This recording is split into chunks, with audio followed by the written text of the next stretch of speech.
I'm really happy for you to open this video. I found a short game that illustrates so much about chess strategy that within the next 10 minutes, you will get to know certain things that many players don't get in 10 years of playing chess. Alright, so let's go ahead and get started. Again, this is not clickbait, I really do feel so let's check it out. Now, white players rated 2100, black players rated 2300. They're not famous players, but anyway, they played a good game.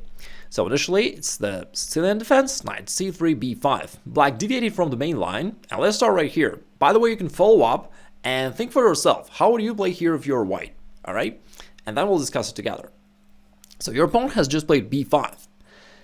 Now, a lot of players in such positions would evaluate that, okay, this pawn can go forward and kick away my knight. So what if I stop this by going pawn a3? So is this a good move or not? In my opinion, it's a very bad move. And here comes the first rule, which says offense is the best defense. So basically the idea is you should only defend if it's truly necessary, if it's truly required. Now, speaking about this position, if black actually goes b4, is that truly dangerous? Well, not really. Your knight has a bunch of squares to go to, right after your opponent goes b4. Therefore, it's clearly not dangerous. You'll just move your knight somewhere. And therefore, there is no need to defend. Instead, you want to push forward with your own plan. So that's one big idea. Now, here comes the second big idea.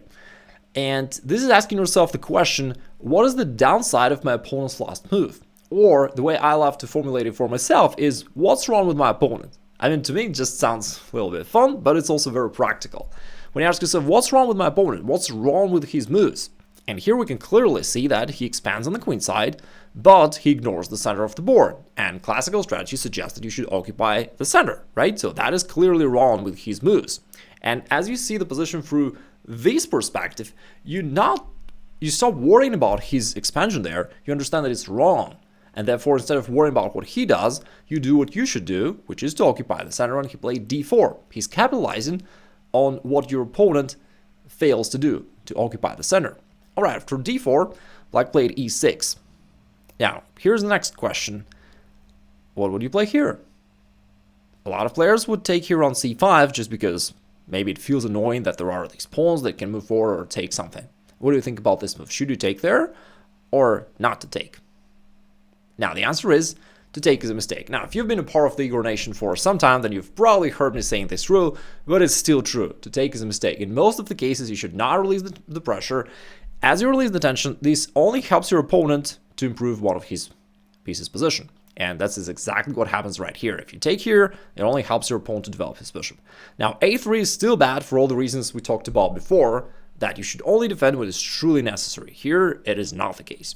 So we can take away these two moves, which I'm pretty sure many players would play. Now, what's the right way of thinking? Again, it's the same thing. Ask yourself, what's wrong with my opponent? And the answer is pretty much the same. He still plays pawn moves without developing pieces, and he's also ignoring the center. Therefore, I play d5, which is a lot more ambitious move. So instead of playing an exchange move, which will only help black to develop, now you gain more space, you press your opponent, and for lack of free space available, now it's much harder for your opponent to develop. For example, this knight has no squares at all. You just took away the last square where it could possibly go to. Similarly, developing this light square bishop to an active position is also very problematic. Okay, here black played bishop b7. I guess part of the reason is just because he realized that otherwise, it's not very clear how to develop the kingside pieces. If the knight comes out, you can go e5 and attack it right away. Perhaps black didn't feel comfortable and decided to go bishop b7 and maybe put more pressure right here. Okay, what would you play here? That's not a good question. I mean, if you actually practice what I'm preaching right here, I guarantee you'll become a better player right after watching this video, because you not only learn these things, but you see exactly how you apply them, all right? Now, bishop b7, he's trying to put pressure down here, so should you trade pawns? Now, we actually have talked about this in the previous move, right? And it's exactly the same principle applied here. To take is a mistake. Now, if you take here, fundamentally you trade your d5 pawn for his f7 pawn, as these two pawns will leave the board. And of course, your d5 pawn was a lot more advanced and a lot stronger compared to that pawn f7 that is doing nothing. Plus, you opened up a diagonal for his bishop. You essentially help black a lot with your own move, and you don't want that. So take is a mistake, still applies, we don't play this move. Now, moving on forward. So what should you do? Alright, you can still ask yourself the same question. What is wrong with my opponent? And the answer is, he does not develop his kingside pieces. Right? Normally it is advised that you gotta develop them quickly and castle, but here black completely ignores that. And white asks himself, okay, how do I take advantage of this? And he played the move bishop g5, hitting the queen. And now he's using the fact that because black is underdeveloped there, like it feels a little bit problematic. Like if the knight comes out, maybe you can play e5 and take advantage of the queen. Black's already in trouble, so white is already creating some threats. In the game instead, black just moved the queen away, played queen c7. Now, at this point, white tried to find taking moves, but there was nothing, so he decided to just develop and played bishop e2. Now, black is still left with the same problem, so how to develop these kingside pieces without, damaging his pawn structure or anything, and he decided to just shut down the center, e5, so that the position becomes closed and it's harder for white to attack. Again, you can ask yourself the same question. What is the downside of this move? What's the downside of moving the pawn forward to e5? Well, the downside is that from here, the pawn no longer attacks your pawn on d5, right? So previously, it put some pressure here, but now there is no pressure any longer, so your center is completely stable, solidified, no danger at all. Now, how can you take advantage of that? Well, one of the things is that you don't need your knight standing here as much as you needed it previously, because there is no need to guard the pawn on d5 anymore, and white decided to play a4. Also, taking advantage of the fact that black expanded on the queen side without sufficient development, as most of his pieces are still in their starting positions, and so white can already attack these advanced targets. Now, a4, black played b4. What's the downside of this move? Well, whenever a pawn moves, it weakens certain squares. Certain squares become undefended. In this case, as the pawn moves forward, now this square on c4 becomes more vulnerable, and white can relocate one of his pieces there. So he moved the knight right here, aiming to reposition the knight to this juicy square on the next turn. Now, whenever you can put a piece to a square that cannot be attacked by your opponent's pawn, that's usually pretty cool, because you'll have it there long term, and your opponent won't be able to do anything to push this piece away.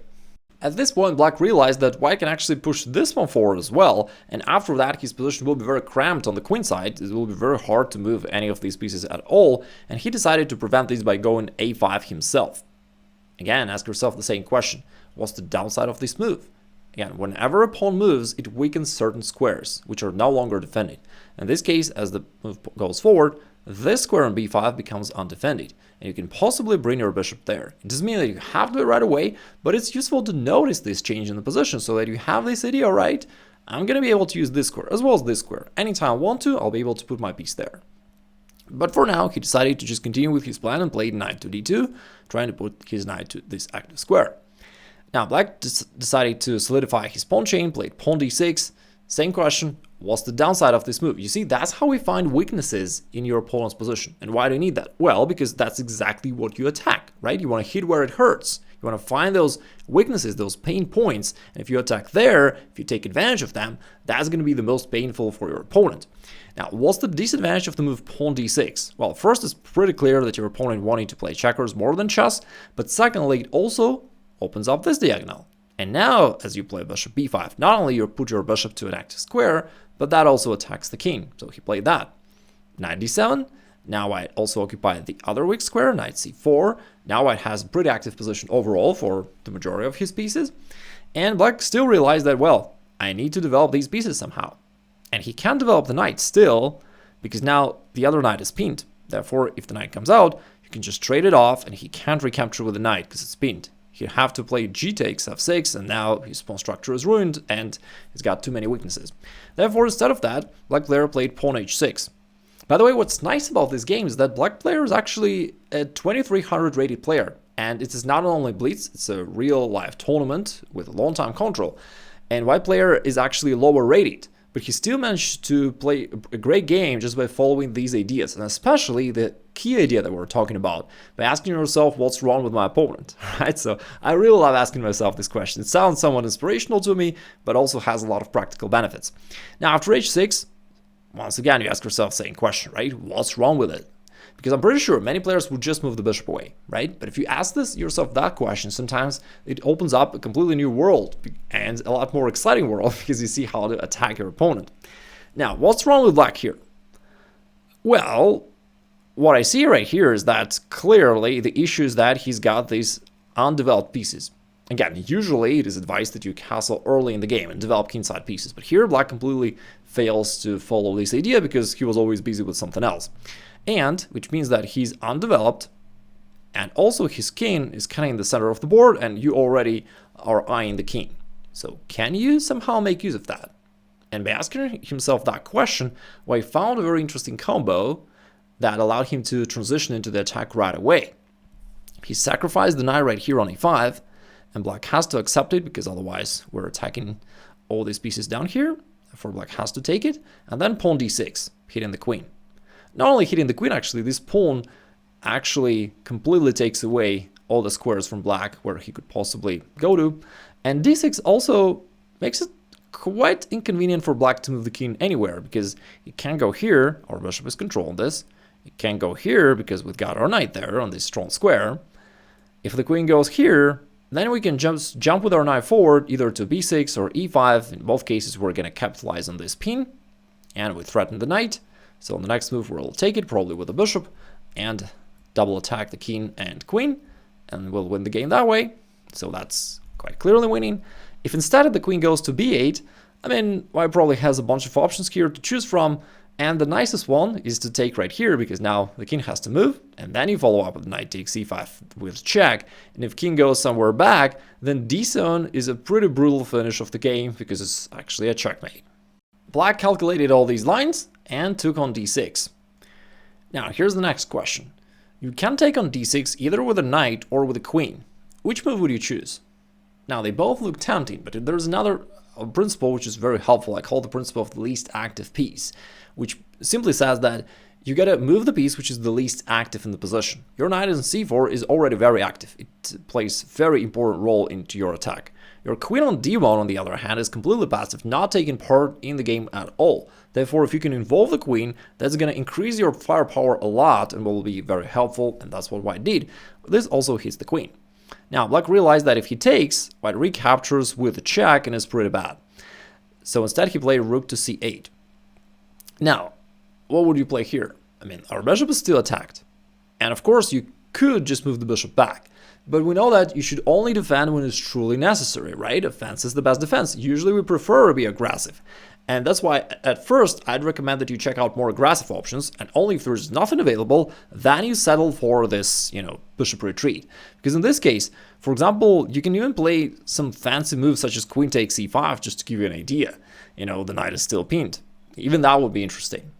In the game, he played queen takes c7, which is also pretty cool. Now this one, queen takes c7, because he realized that there was a strong follow-up. Now knight to d6, check. Once again, we use the rule of offense as the best defense. We still don't touch the bishop. Now king moves to f8. What's the downside of this move? Well, as the king went there, it no longer guards this square, and our bishop is able to go forward. Instead of retreating back, we now can go forward and actually even support our attack. And now it's pretty clear that you overpower your opponent, and there are way too many threats for him to handle. He played rook c8, and after knight takes b7, black just resigned. White won a piece right here. He's attacking the other one. He's attacking all these pawns down here, and clearly white is destroying black completely. Your home task is pretty simple. It is to defeat Magnus Carlsen. He was playing black in this position against Polgar and played rook c8. Therefore, it is white to play, and if you can find a good move for white, please write it down in comments below. Obviously, try to make use of the knowledge that you gained today and find the best move. Recently, I had a conversation with a student, asking him what's his chess goal, and he told me it is to reach the rating of 1800. And I said, how about 2000? And he responded to me that he doesn't feel like it's real for him, which always breaks my chess coaching heart to hear that. Like, I never promised that you can become a world champ or a grandmaster, but reaching the level of 2000 is clearly doable for anybody, right? If you're interested in that goal, I've put together a dedicated bundle called Boost Your Elo to 2000, and if you're curious, you can click the link below the video and check this out. So we've got students who became state champions, world amateur champions, international masters, grandmasters, and whatnot. So reaching the level of 2000 is clearly doable. Now, either way, I hope that this video was helpful. Let me know if you have any questions, and I'll be sure to follow up.